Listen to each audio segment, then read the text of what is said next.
8 de la mañana con 21 minutos, 8:21 minutos, en Punto Noticias de Radio Pichincha. Saludamos con nuestro segundo invitado. Nos acompaña también vía telemática el doctor Abraham Aguirre, abogado defensor de las familias de los 4 niños de las Malvinas. Un tribunal revocó el habeas corpus que reconocía la desaparición forzada de los 4 niños de las Malvinas hace pocas horas. Doctor Aguirre, buenos días, ¿cómo está? Bienvenido, le saludamos a Alexis Moncayo, quien le habla Licenia Espinel. ¿En qué medida esto afecta el proceso que se lleva a cabo, este proceso penal por la desaparición forzada de los niños de las Malvinas con la decisión de este tribunal? Buenos días, bienvenido. Gracias por darme la apertura. Bien, recordemos que el caso de las Malvinas tuvo 2 escenarios, es decir, 2 procesos. El primero, el que se dio el 24 de diciembre del año 2024, que es la garantía jurisdiccional de habeas corpus. Esta garantía jurisdiccional de habeas corpus que se dio con lugar fue apelado por la ministra de aquel entonces, la abogada Mónica Palencia.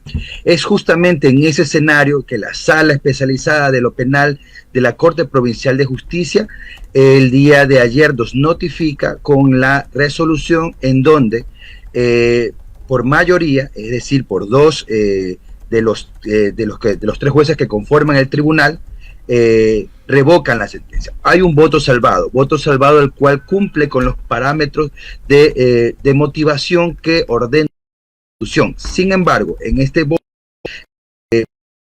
decirlo, en donde revocan la sentencia de primer nivel del habeas corpus instructivo en favor de los familiares de los adolescentes y el niño de las Malvinas, no existe esta motivación. Inclusive existen incongruencias, ya que es un copia y pega de toda la sentencia de la jueza de primer nivel, en donde indica la existencia de derechos vulnerados de grupos de atención prioritaria, como son en este caso adolescentes y un niño de 11 años, así como la inacción por parte del Estado de capacitar de manera óptima sobre derechos humanos con énfasis en grupos de atención prioritaria.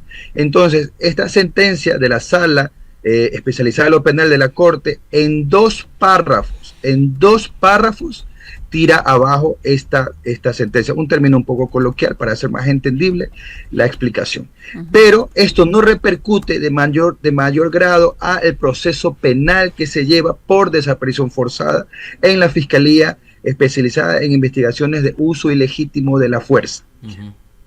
Doctor, buenos días. Como para que nosotros y la audiencia también entendamos, ¿en qué perjudica esta decisión judicial a las familias de las víctimas?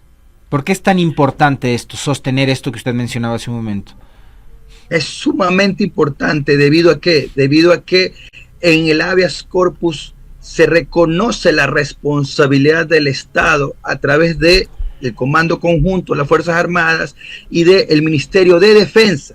Es decir, si bien es cierto que el proceso penal lo que busca es hallar culpables a la luz del debido proceso y de las pruebas que se aporten, elementos de cargo y de descargo en el proceso penal, en las garantías jurisdiccionales lo que se termina al final del día en una sentencia es que el Estado es responsable por la afectación de derechos de quienes, y ese es el énfasis que nosotros como Comité Permanente por la Defensa de los Derechos Humanos hacemos en el enfoque de que son las víctimas, los desaparecidos son parte de los grupos de atención prioritaria. Entonces, la Sala debió de analizar de manera extensa estas situaciones que lo hizo la jueza de primer nivel, la doctora Tanya Lor, jueza de la Unidad Judicial de Familia aquí en Guayaquil, y que declaró la responsabilidad estatal a través de este análisis de afectaciones de derechos.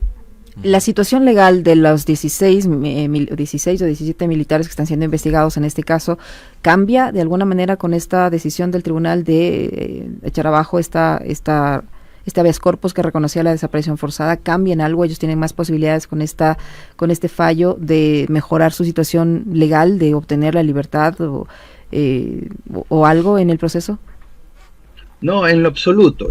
Más allá que el día 27 se va a efectuar esta audiencia preparatoria y evaluatoria de juicio, en donde el fiscal va a ir anunciando uno a uno los elementos de cargo que demuestran la participación de estos 17 militares. Ellos han solicitado la revisión de la medida de prisión preventiva. revisión que obedece a ciertas normas del Código Orgánico Integral Penal para que el juez de primera instancia que dictó esta medida cautelar personal de prisión preventiva, que fue la más idónea y la más adecuada según las circunstancias que se dieron en ese momento, existan ahora para esta audiencia de revisión elementos que desvirtúen, es decir, que contradigan los elementos con los cuales en primera instancia se dictó este auto interlocutorio de prisión preventiva. Sin embargo, el escenario no le es muy favorable debido a que de los abundantes elementos de convicción que existen, tenemos ahora, como todos lo saben, 5 cooperadores, los cuales han brindado en sus versiones y en la reconstrucción de los hechos, me perdona que estoy un poquito afónico, en la reconstrucción de los hechos, ha dado más elementos donde la participación de estos 16 militares es una participación directa. Y producto de ello, pues el fiscal va a emitir el dictamen acusatorio.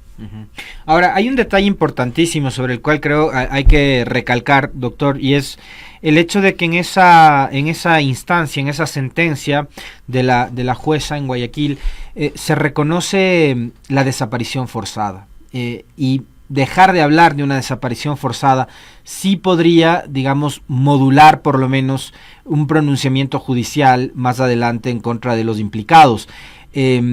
Ante eso, digamos, lo único que les resta a ustedes es acudir ante, no sé, la Corte Constitucional o qué otro tipo de instancias. Desde luego, vamos a presentar la acción extraordinaria de protección. Tenemos 20 días término para la presentación de la misma y para que la Corte Constitucional pueda analizar esta sentencia que evidentemente, como le indicaba al inicio, carece de motivación, tiene incongruencia. Recordemos que la misma Corte ha dictado varias sentencias al respecto de la obligatoriedad de los jueces y las juezas de analizar extensivamente las afectaciones de derechos a los casos y sobre todo en énfasis o un enfoque sobre quienes formarían parte de los grupos de acción prioritaria, como en este caso. Entonces esperamos que en los próximos días estaríamos a través de las redes oficiales del CDH informando sobre la presentación de la acción de la demanda de acción extraordinaria de protección para que sea analizada como le indicaba por la Corte en sus atribuciones. Este fallo del tribunal, doctor Aguirre, libera de responsabilidad de alguna manera al Estado en el proceso y le traslada esta responsabilidad solo al grupo de militares, ¿o no? Desde luego, porque las garantías, como le indicaba, las garantías jurisdiccionales están encaminadas o tienen una finalidad de determinar afectaciones de derecho y de responsabilidades estatales. Uh-huh. ¿Se ha producido alguna variante en el proceso judicial que se lleva a cabo a la espera de la audiencia de juicio? Ninguna hasta ahora.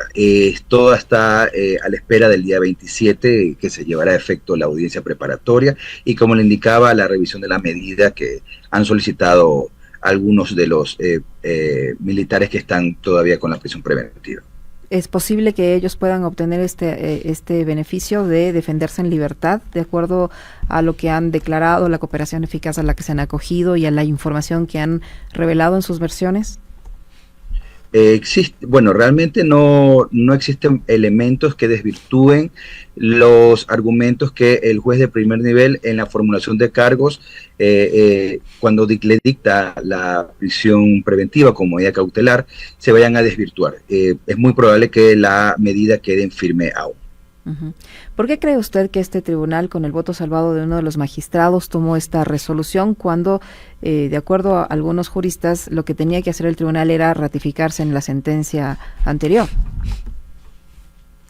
Bueno, existen muchas lecturas y esas lecturas justamente las vamos a plasmar en la demanda de acción extraordinaria de protección e inclusive vamos a solicitar que la Corte Constitucional analice la conducta de estos dos jueces que han fallado en contra de la sentencia de primer nivel para que se haga una declaratoria jurisdiccional de manifiesta negligencia, dolo o error inexcusable. Evidentemente, esto nos deja un mal sabor y que probablemente esto sería un eco de las disposiciones gubernamentales a través del Ejecutivo sobre este proyecto de ley, que es un proyecto de ley plagado de inconstitucionalidades y presumimos que probablemente esto sea un eco de esas disposiciones del Ejecutivo. Es decir, que esto puede afectar en la resolución como tal del caso una vez que se dé la audiencia de juicio. ¿Cree usted que el tribunal que está a cargo del proceso pueda actuar de la misma forma en que actuó este tribunal, revocando el habeas corpus?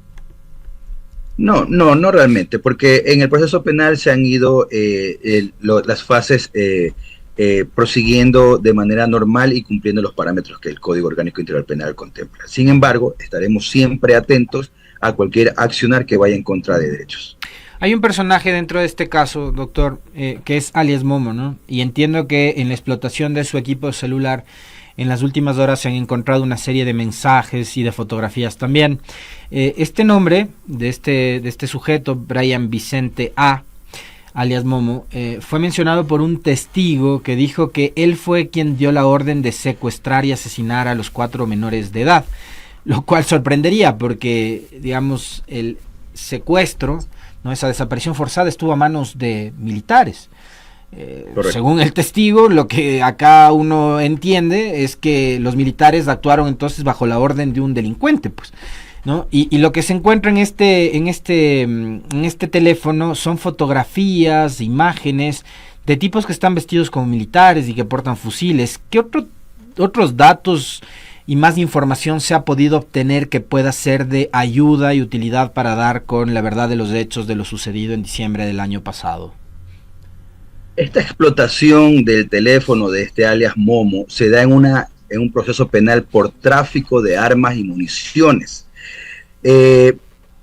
Realmente esto no se da en el marco de la investigación por la muerte, el secuestro con muerte de los 4 niños de las Malvinas. Entonces, para ello debe de haber un nexo causal en el proceso que se está investigando por el secuestro con muerte, para que ese celular que fue explotado en otro proceso pueda ser un elemento de convicción. Pero tenemos que también tener en cuenta algo.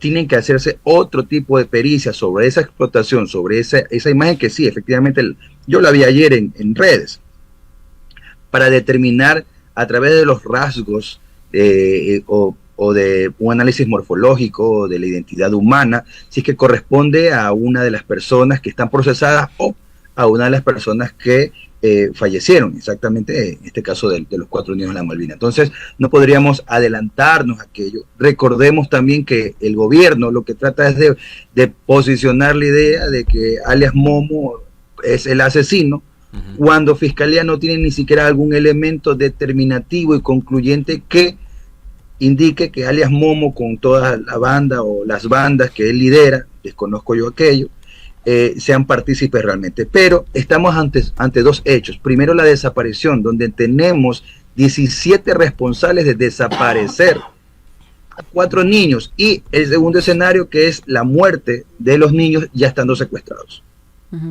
Doctora Aguirre, el caso de esta apelación fue presentado por la exministra del Interior, Mónica Palencia, pero hay otras apelaciones que también presentaron, entiendo, otros funcionarios del gobierno, otros ministros, incluso la Procuraduría. ¿Qué ha pasado con esos procesos? Bueno, esas apelaciones se analizaron también en la resolución, y es por ello que se dio con lugar las apelaciones. Es decir, si bien es cierto que mencioné la apelación de Mónica Palencia, pero es que recordemos que ella era una de las primeras que decía que el gobierno iba a dar facilidades para el caso. Sin embargo, en la práctica fue lo contrario. Bueno, es algo ya acostumbrado del gobierno siempre a hacer aquello. Entonces, imagínense, es algo realmente muy molestoso para las familias saber que mientras por cámaras dicen los ministros y quienes forman parte del Comando Conjunto de las Fuerzas Armadas o Policía, vamos a contribuir dentro de nuestras competencias a que este caso se esclarezca. Sin embargo, en la práctica, dentro del proceso, hacen situaciones contrarias. Como le digo, ya es la tónica de este gobierno, entonces no es de sorprenderse, y más bien tenemos que estar ahí al frente luchando, porque esto se va a ganar luchando. Este fallo puede interferir en algo, puede provocarle algún problema a la jueza Tania Loor, que fue quien reconoció y les concedió el habeas corpus y reconoció la desaparición forzada de los 4 niños de las Malvinas, y que además fue objeto de presiones y advertencias por parte del ministro de Defensa. En la sentencia de la Sala Especializada de lo Penal de la Corte Provincial de Justicia no se hace algún análisis al respecto de la conducta de la jueza. No habría motivos, ya que ella falló de conformidad a las normas internas e internacionales constantes en cuanto a la protección de derechos de niños que fueron víctimas de la desaparición forzada como un derecho constitucional consagrado. El gobierno se comprometió en su momento, doctor Aguirre, en atender, en asistir, en preocuparse por las familias de los 4 niños de las Malvinas. ¿Qué ha pasado hasta ahora? ¿Han cumplido? ¿Están recibiendo algún tipo de atención? No, ninguno. Ni siquiera la contención psicológica que en su primer momento era necesaria. Bueno, de entre muchos aristas de necesidad, la contención psicológica era muy necesaria. En los primeros días estuvieron presentes, sin embargo ahora son ausentes. El tejido social a través de las organizaciones es la que ha brindado colaboración y apoyo en cuanto a temas sociales y psicológicos a las familias de los 4 niños de las Malvinas. ¿Las familias han sido objeto de amenazas? ¿Han recibido algún tipo de llamadas, de mensajes, de amedrentamiento, de amenazas después de lo sucedido, como para que paren las investigaciones, como para que no insistan? ¿Ha pasado algo con ellos? ¿Qué tipo de seguridad también tienen?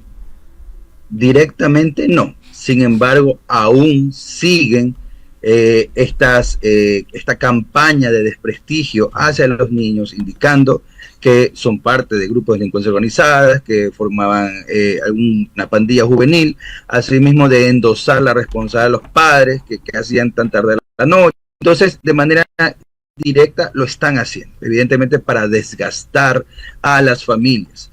Y eso, o sea, realmente créame que es una batalla día con día.